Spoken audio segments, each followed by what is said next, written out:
Hello friends, आप सभी का स्वागत है अपना ही यूट्यूब चैनल मघी मैथमेटिक्स क्लासेस में। बहुत सारे बच्चे का कमेंट आ रहा था कि सर हिंदी स्टार्ट कीजिए, हिंदी में हम लोग को अच्छे अंक प्राप्त करना है क्योंकि हिंदी भी 100 मार्क्स का होता है।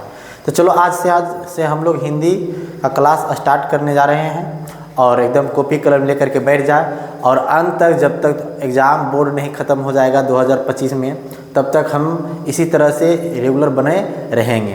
तो आज से हम लोग हिंदी स्टार्ट करेंगे। एक टॉपिक का 3 वीडियो बनाया जाएगा, यानी कि एक चैप्टर का 3 वीडियो बनाया जाएगा, जिसमें एक में परिचय रहेगा, दूसरा में उसका संपूर्ण व्याख्या रहेगा और तीसरा में क्या रहेगा, ऑब्जेक्टिव प्लस सब्जेक्टिव क्वेश्चन रहेगा। उसको बाद हम लोग MCQ क्वेश्चन भी बाद में करेंगे। बाकी चैप्टर ख़त्म होने के बाद सारा, अगर हिंदी का सारा चैप्टर ख़त्म हो जाएगा उसको बाद हम लोग प्रैक्टिस भी करेंगे। साथ में हम लोग को ग्रामर के भी बारे में जानकारी करना है, क्योंकि हम लोग को हिंदी में भी एक अच्छे नंबर लाना, क्योंकि हिंदी मातृभाषा है, लैंग्वेज पेपर है, नंबर कट भी जाता है। तो अच्छे से नहीं लिखोगे तो लैंग्वेज पेपर में तो नंबर कटेगा ही ना। तो उसके लिए थोड़ा सा अच्छा से हम लोग प्रैक्टिस कर लेंगे, अच्छा से मेहनत कर लेंगे, ताकि एक अच्छे नंबर ला करके हम लोग अपना हिंदी जो लैंग्वेज मेरी मातृभाषा है उसमें पकड़ भी अच्छा अभी से रखेंगे और एक अच्छे स्कोर भी हम लोग करेंगे। बाकी गते गते जितना भी सिलेबस होगा उस सब सिलेबस को हम लोग कंप्लीट करते रहेंगे। एवरीडे वीडियो आने की, 1-2 दिन की बाद आने की, हर बार अलग अलग टॉपिक को लेकर के हम लोग चर्चा करेंगे। तो चलिए हम लोग देर न करते हैं, डायरेक्ट अपने टॉपिक पर चलते हैं। आज हम लोग का टॉपिक क्या है? तो आज हम लोग का टॉपिक है चैप्टर क्लास 10 का हिंदी का चैप्टर 1 का परिचय हम लोग देखेंगे। ठीक है, तो चलिए हम लोग डायरेक्ट अपने टॉपिक पर चलते हैं। हम लोग को आज जो टॉपिक है क्लास 10 का क्या हम लोग का चर्चा चलेगा? हिंदी का। हिंदी में तो पता ही होना चाहिए क्योंकि हम सिलेबस बता दिए थे कि हिंदी में टोटल 2 खंडों में बांटा गया है। एक काव्य खंड, ठीक है, एक गद्य खंड, यानी बुक 2 है तो काव्य खंड और गद्य खंड एक ही चैप्टर में आ जाता है, और एक होता है वर्णिका जिसका 5 गो अलग है, यानी कि ये दोनों सभी मिला करके हम लोग को जानकारी करना पड़ेगा। और इसके साथ हम लोग को ग्रामर को भी जानकारी करना बहुत ज़रूरी है, क्योंकि अधिकांश ग्रामर से ही नंबर आता है। तो चलिए हम लोग पहले आज से स्टार्टिंग करने जा रहे हैं, तो एकदम 0 से लेकर के एकदम अंत तक कवर करेंगे और अच्छे स्कोर हम लोग लाएंगे। तो आज हम लोग को जो टॉपिक रहेगा, तो आज हम लोग को जो चर्चा होगा हिंदी का चैप्टर फर्स्ट। अच्छा बताओ, हिंदी का चैप्टर फर्स्ट सर कौन बुक का? तो गुधोलिक जो बुक है, तो गद्य खंड में का है चैप्टर का नाम जो है, वो चैप्टर का नाम क्या है? चैप्टर का नाम है सर्व विभाजन और जाति प्रथा। हम लोग को चैप्टर का जो नाम है वो क्या है? सर्व विभाजन और जाति प्रथा।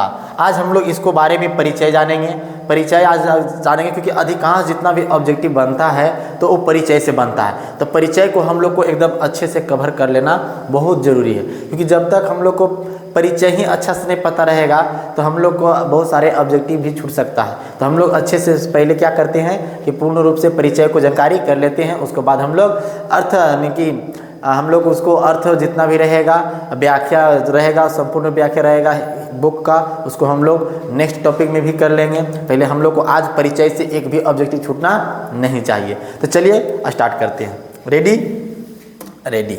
चलिए आज देखें हम लोग, तो यहाँ पे लिखा हुआ है सर्व विभाजन और जाति प्रथा। सबसे पहला सर्व विभाजन और जाति प्रथा एक कैसे आज करें? देखो आज करना है, जाति प्रथा के बाद आएगा तो एक ही वो तो था जो जाति प्रथा को लेकर के चला था, और कौन थे? बाबा साहेब भीमराव अंबेडकर, क्योंकि जाति प्रथा के बारे में यही सब कुछ किए थे। क्योंकि आज वो इतना अच्छा बना करके चल गए कि लोग गरीब से भी गरीब लोग, किसी के सामने खड़ा होने का हिम्मत होता है, किसी के सामने बात करने का हिम्मत होता है। तो अगर बाबा साहेब ये नहीं करते तो आज पता नहीं गरीब ही रह जाता और बड़े लोग आगे तक चला जाता।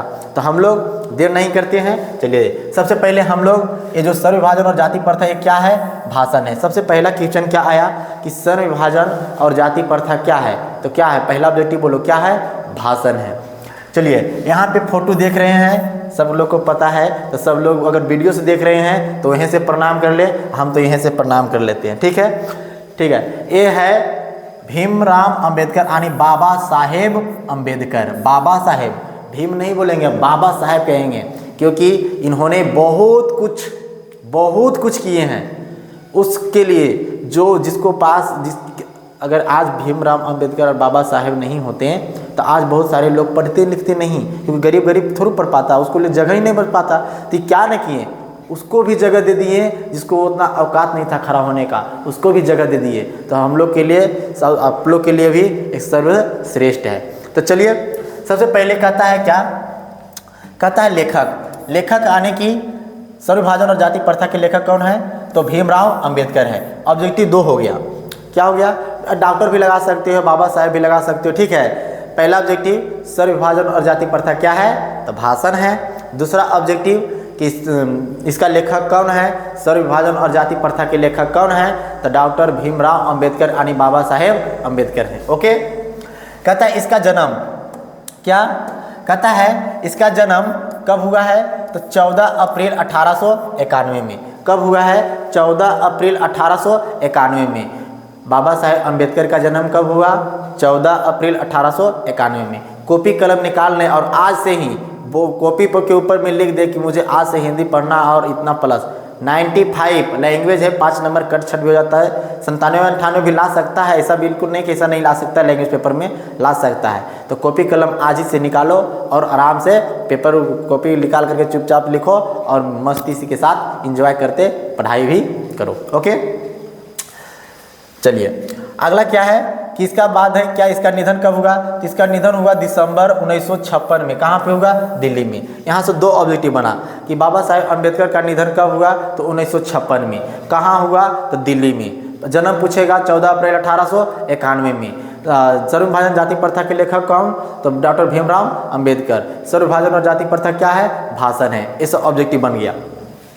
अगला है कि जन्म स्थान कहाँ है, तो जन्म स्थान जो है महू के मध्य प्रदेश। महू के मध्य प्रदेश में एक दलित परिवार में हुआ था। महू के मध्य प्रदेश में एक दलित परिवार में भीमराव अंबेडकर का जन्म, डॉक्टर भीमराव अंबेडकर का जन्म किस परिवार में हुआ था, दलित परिवार में हुआ था। किस परिवार में हुआ था, दलित परिवार में हुआ था। ठीक है। अगर पूछे इसका जन्म स्थान कहाँ है, तो महू के मध्य प्रदेश में। महू के मध्य प्रदेश में। चलो बोलो यस, याद हो गया, बोलो यस। अगर याद हो गया तो बोलो यस। यस सर, आज के बाद हम लोग को एक यहाँ तक कंप्लीट हो जाएगा। चलो देखो नेक्स्ट है मानव मुक्ति के पुरोधा बाबा साहेब थे। मानव मुक्ति ऑब्जेक्टिव में कई बार ये सवाल पूछा हुआ है। मानव मुक्ति के पुरोधा कौन थे, बाबा साहेब अंबेडकर थे। मानव मुक्ति के पुरोधा कौन थे, बाबा साहेब अंबेडकर थे। नेक्स्ट है जाति, इसका जो बात है तो जाति से क्या थे, महार थे। जाति से क्या थे, महार थे। झारखंड में इसे महार कहा जाता है, हम लोग इधर का भाषा में कुछ और भी कहते हैं। ठीक है, जैसे जिसको अछूत या दलित कहते थे, अछूत माना जाता था। क्या माना जाता था, अछूत माना जाता था। बाकी उसने ऐसा बना दिया कि अछूत सब क्या हो गया, समाप्त हो गया। ठीक है। उसके बाद हम लोग जानते हैं कि इसके पिताजी का नाम क्या थे। पिताजी का नाम था रामजी सकपाल। पिताजी का नाम क्या था, रामजी सकपाल। पिताजी का नाम क्या था, रामजी सकपाल। और माता का नाम क्या थी, तो भीमा बाई। माता का नाम क्या थी, भीमा बाई। इसे ऑब्जेक्टिव बुक में ये नहीं दिया हुआ है, बाकी फिर भी हम लोग इसको बारे में चर्चा कर रहे हैं, तो इसको पूर्ण रूप से उन तनि जीवनी के भी बारे में पता क्यों ना कर ले। ठीक है।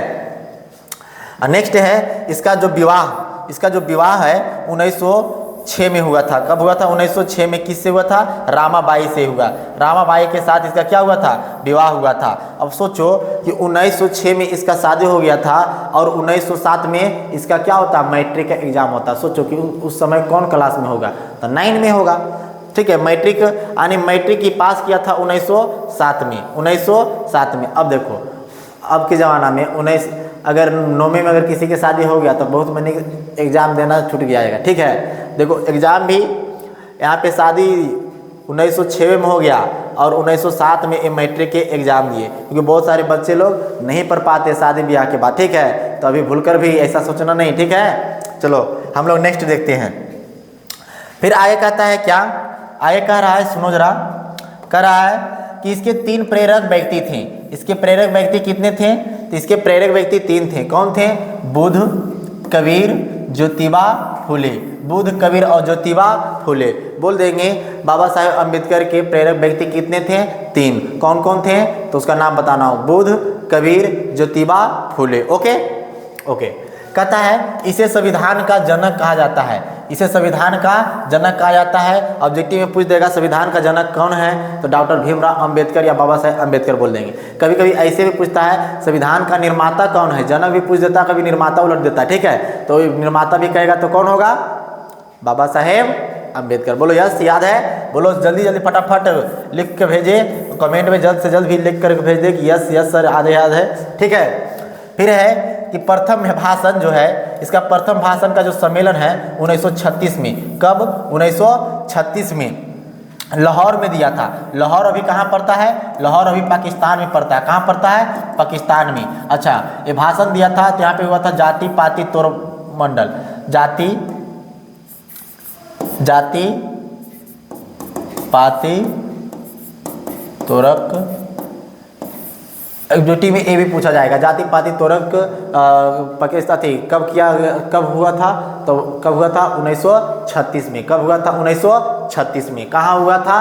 तो लाहौर में हुआ था। ठीक है, कहता है विख्यात भाषण, इसका जो प्रमुख भाषण जो थे, विख्यात इसका जो प्रमुख भाषण थे, तो उसका क्या है? The annihilation of caste. और जो इस सर्वविभाजन और जाति प्रथा जो भाषण लिया गया है, कहाँ से लिया गया है? द एनिहिलेशन ऑफ कास्ट से लिया गया है। द एलिमिनेशन ऑफ कास्ट से लिया गया है। ठीक है, जिसका रूपांतरण ललई सिंह आदम ने किया है। जिसका जो अनुवाद किसने किया? ललई सिंह आदम ने किया। किसने किया? ललई सिंह आदम ने किया। ठीक है, चलिए हम लोग नेक्स्ट देखते हैं। नेक्स्ट क्या कहता है? कहता है बाबा साहेब अम्बेडकर संपूर्ण वारमय नाम से 21 खंडों में प्रकाशित हो चुके थे। बोल देंगे संपूर्ण वारमय कितने खंडों में प्रकाशित थे? 21 खंडों में। बोलो कितने खंडों में? 21 खंडों में। कितने खंडों में? 21 खंडों में। बोलो यहाँ तक कंप्लीट हो गया? बोलो यस या नो? बोलो यस या नो? चलो यस। चलो नेक्स्ट देखते हैं। अब क्या है? कह रहा है कि प्रसिद्ध रचनाएं, यानी कि बाबा साहेब अम्बेडकर का प्रसिद्ध रचनाएं के बारे में हम लोग क्या करेंगे? जानकारी कहेंगे। पहला क्या है? Who are they. नेक्स्ट है हु आर शुद्राज। नेक्स्ट है who the caste in India their mechanism, जो कि एग्जाम में पूछा हुआ है। ये एग्जाम में ये आस्किंग क्वेश्चन है। ठीक है, ये आस्क कर चुका गया है। ठीक है, इसको हम लोग अच्छा से देख लेंगे। बुद्धा एंड हिज धम्मा, ये भी एग्जाम में पूछ चुका है। हु आर शुद्राज, अच्छा 2 बार लिखा गया, चलो कोई दिक्कत नहीं। बुद्धिज्म एंड कम्युनिज्म, ये दोनों, यानी इतना में से थोड़ा सा हम लोग क्या कर सकते हैं? थोड़ा तो याद करना पड़ेगा ना। थोड़ा सर इतना नहीं, तो इसमें से 3 को अच्छा से याद कर लेना। 1 2 और 1 3, ये वाला 3 को याद कर लेना। अब बाकी 3 को बच गया सर, तो उसे भी क्यों छोड़े, उसे भी याद कर लेंगे। फिर हम लोग नेक्स्ट देखते हैं। तो नेक्स्ट में लिखा हुआ है कि उन्होंने उच्च शिक्षा अमेरिका और लंदन से प्राप्त की है। अच्छा, पहले प्राथमिक शिक्षा प्राप्त करने के बाद उसने उच्च शिक्षा के लिए कहाँ गए? लंदन गए। कहाँ गए? अमेरिका गए। जो कि किसको प्रोत्साहन पर गए? तो बड़ौदा नरेश के प्रोत्साहन पर गए। किसके? बड़ौदा नरेश के प्रोत्साहन पर गए। ठीक है, तो ये था इसका क्या?